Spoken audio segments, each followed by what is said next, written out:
അപ്പോൾ ഗൈസ് നമ്മളിപ്പോൾ നോക്കാൻ പോകുന്നത് ഈ പിക്ക് AI ആണോ AL?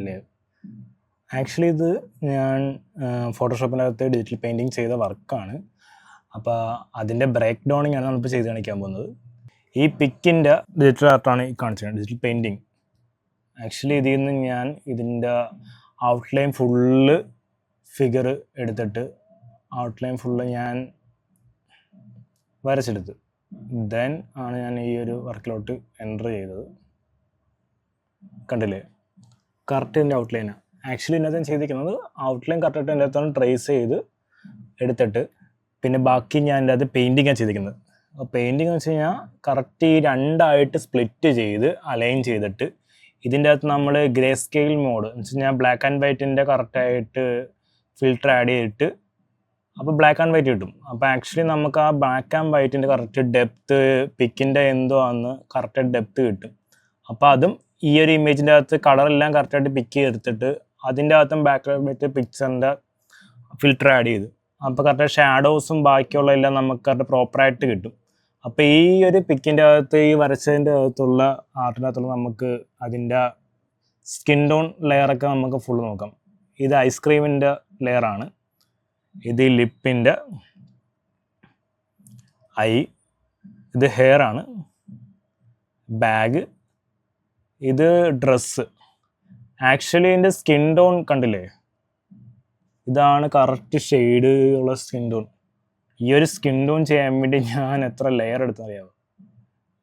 കൗണ്ട് ചെയ്താൽ 1 2 3 4 5 6 7 8 9 10 11 ലെയറിൻ്റെ അകത്തിട്ട വർക്കിൻ്റെ ആക്ച്വൽ റിസൾട്ടാണ് ഈ കാണുന്നത്. അത്രയും ഷെയ്ഡിൻ്റെ അകത്ത് കയറിയിട്ടുണ്ട്. ആക്ച്വലി ഈ ഓരോ ലെയറിനും അതിൻ്റെ അകത്തുള്ള ഡീറ്റെയിലിംഗ് ഞാൻ ചെയ്തിട്ടുണ്ടായിരുന്നു. കുറച്ച് സമയം എടുത്ത് ആക്ച്വലി ഇത് ചെയ്യാൻ വേണ്ടി ഞാനൊരു 8 മണിക്കൂർ പ്ലസ് എങ്ങാണ്ട് എടുത്ത് കുറേ ദിവസം സ്പെൻഡ് ചെയ്താണ്. കാര്യം ഇതെൻ്റെ ഒരു ഫ്രണ്ടിൻ്റെ ഇതാണ്, ഫോട്ടോയാണ്. അപ്പോൾ അവളുടെ ബർത്ത്ഡേ ടൈമിന് ഞാൻ അവൾക്ക് ഗിഫ്റ്റ് കൊടുക്കാൻ വേണ്ടി ചെയ്തൊരു വർക്കാണ്. അപ്പോൾ ആ സമയത്ത് ഇതിൻ്റെ കുറച്ചും കൂടെ നല്ലവണ്ണം കാര്യം അവളെ കാണാൻ നല്ല ലുക്കായിരുന്നു. അപ്പോൾ അതനുസരിച്ച് ഇതിൻ്റെ അകത്ത് കുറച്ചും കൂടി ലുക്ക് കൊണ്ടുവരാൻ വേണ്ടി ഞാൻ കുറേ ആ ഒരു വർക്കിനായിട്ട് എനിക്ക് ഇങ്ങനത്തെ സംഭവം ആക്ച്വലി ചെയ്തിട്ടില്ല. ഈ ഒരു ടെക്സ്ചറിങ് സംഭവം ചെയ്തിട്ടില്ല. എൻ്റെ ഒരു വേറൊരു ഫ്രണ്ട് വരച്ച ആർട്ട് സ്റ്റൈലിൻ്റെ ഫോളോ അപ്പ് ഞാൻ ചെയ്തിട്ടുണ്ട് എടുത്ത വർക്ക്. അപ്പോൾ അതേപോലത്തെ ഷെയ്ഡ് കൊണ്ടുവരാൻ വേണ്ടി മാക്സിമം ട്രൈ ചെയ്യണം. ആ റിയലിസ്റ്റിക് മോഡ് ആ ഒരു പെയിൻറ്റ് ബ്രഷ് വെച്ചിട്ട് ചെയ്ത സംഭവമാണ് ഈ വർക്ക്.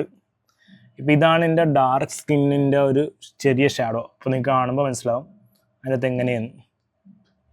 ഇത് ലൈറ്റ് സ്കിന്നിൻ്റെ ഇത് ഞാൻ ആക്ച്വലി ഓരോ ലെയർ ഹൈഡ് ആയിട്ട് അത് ഓപ്പൺ ചെയ്യുമ്പോൾ മനസ്സിലാക്കണം. ആക്ച്വൽ ഇതാണ് എൻ്റെ ബേസ് സ്കിൻ. ഈ ബേസ് സ്കിന്നിൻ്റെ ബാക്കിയാണ് ഞാൻ ചെയ്തത്. ഇതെൻ്റെ ബാക്ക്ഗ്രൗണ്ടും കൂടെ ഇതിനകത്ത് അഡ്ജസ്റ്റ് ചെയ്ത് കൊടുത്തിട്ടുണ്ട്. ഇതെൻ്റെ ജസ്റ്റ് ചെയ്ത വർക്കിൻ്റെ ബാക്കിയായിരുന്നു, അത് ഞാൻ കളഞ്ഞത്, എടുത്തിട്ടില്ല. ഇതാണ് ഞാൻ നെക്സ്റ്റ് ഡാർക്ക് ഷെയ്ഡിൻ്റെ ഷാഡോയുടെ ഒരു കളർ എടുത്ത് ചെയ്തത്. ദെൻ എന്തുവാ, ഇത് ലൈറ്റ് കളർ മിഡ് ടോണിൻ്റെ തന്നെ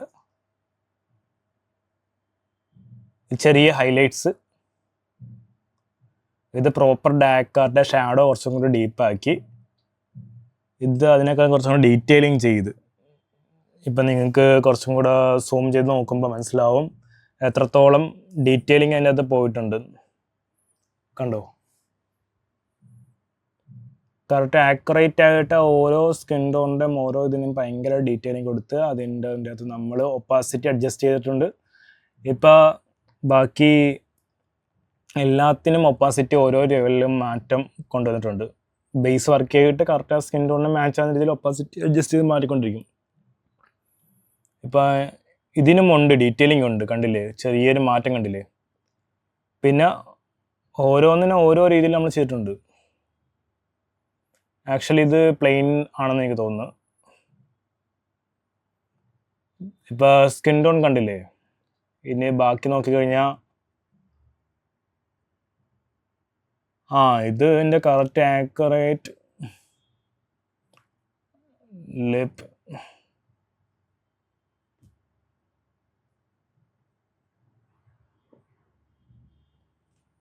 കണ്ടോ, ഇത് ഞാൻ ആദ്യം ചെയ്ത വർക്കാണ്.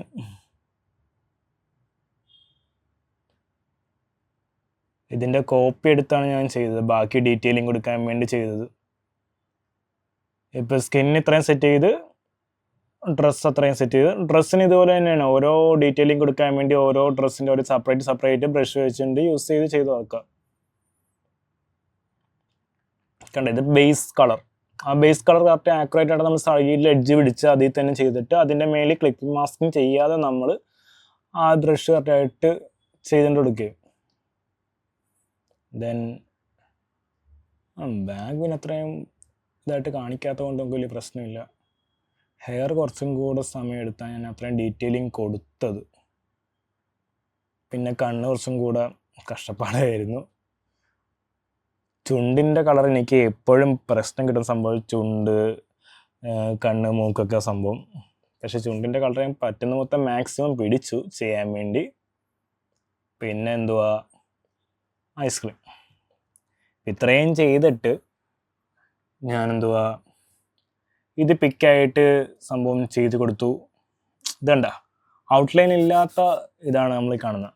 ഔട്ട്ലൈൻ ഇല്ലെങ്കിൽ ഈ ഒരു ലുക്കുണ്ട്, വിത്ത് ഔട്ട്ലൈൻ ഈ ഒരു ലുക്ക്. പിന്നെ ഇതിൻ്റെ നേരെ ഒരു കോപ്പി എടുത്തിട്ട് ആ ഫയൽ ഒരു പിക്കാക്കി മെർജ് ചെയ്തൊരു പിക്കാക്കി, ദെൻ നമ്മളത് ഫിൽറ്റർ റോയിൽ കൊണ്ട് ഫിൽറ്റർ ഇമേജ് ആക്കി കഴിഞ്ഞല്ലോ. പിന്നെ നമുക്ക് ഫിൽറ്ററെ കൊണ്ട് അഡ്ജസ്റ്റ് ചെയ്യാം. ഇതിൻ്റെ അകത്ത് റോയിൽ കൊണ്ട് അഡ്ജസ്റ്റ് ചെയ്തു കറക്റ്റ് ആ ഒരു ടോൺ എത്രത്തോളം കൊണ്ടുവന്നും എങ്ങനെ കൊണ്ടുവന്നും ഫുള്ള് ഇതിൻ്റെ അകത്ത് അഡ്ജസ്റ്റ് ചെയ്തപ്പോൾ ആ ഒരു സ്കിൻ ടോൺ നമുക്ക് കുറച്ചും കൂടി ഡെപ്തിൽ കൊണ്ടുവരാൻ പറ്റും.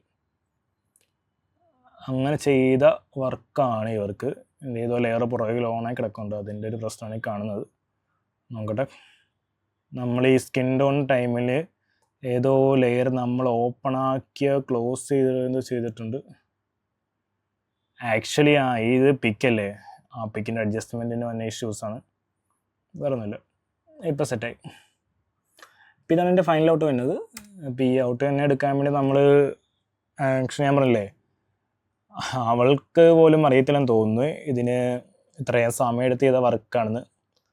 അവളെന്തോ കരുതിയിരിക്കുന്നത് ഇത് ഫോട്ടോ എഡിറ്റിംഗ് പോലത്തെ ആപ്പ് യൂസ് ചെയ്യുന്നത് അങ്ങോട്ട് ചെയ്തതാണ്. പക്ഷേ ആക്ച്വലി ഡിജിറ്റൽ ആക്യുറേറ്റ് പെയിൻറ്റിങ്ങിന് ഞാൻ ചെയ്തത്, ബ്ലാക്ക് ആൻഡ് വൈറ്റ് ചെയ്തത്. ഇതാണ് എൻ്റെ ഫൈനൽ ഔട്ട് വർക്ക്. ഇതിന് യൂസ് ചെയ്ത ബ്രഷ് എന്ന് വെച്ച് കഴിഞ്ഞാൽ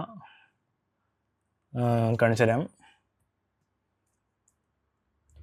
ഞാനൊരു യൂട്യൂബറിൻ്റെ കയ്യിൽ നിന്ന് എടുത്ത ബ്രഷ് സെറ്റാണ്. അതിൻ്റെ അകത്ത് പുള്ളിയുടെ പേര് വിട്ടുപോയി. പക്ഷേ എന്തുവാ, ഈ കൂട്ടത്തേന്ന് എനിക്ക് ഇത്രയും ബ്രഷ് ഉണ്ട് കയ്യിൽ. അപ്പോൾ ഈ കൂട്ടത്തേന്ന് ഞാൻ ഈ ഒരു ബ്രഷ് കറക്റ്റ് ഈ ഒരു ഷേപ്പ് കിട്ടും.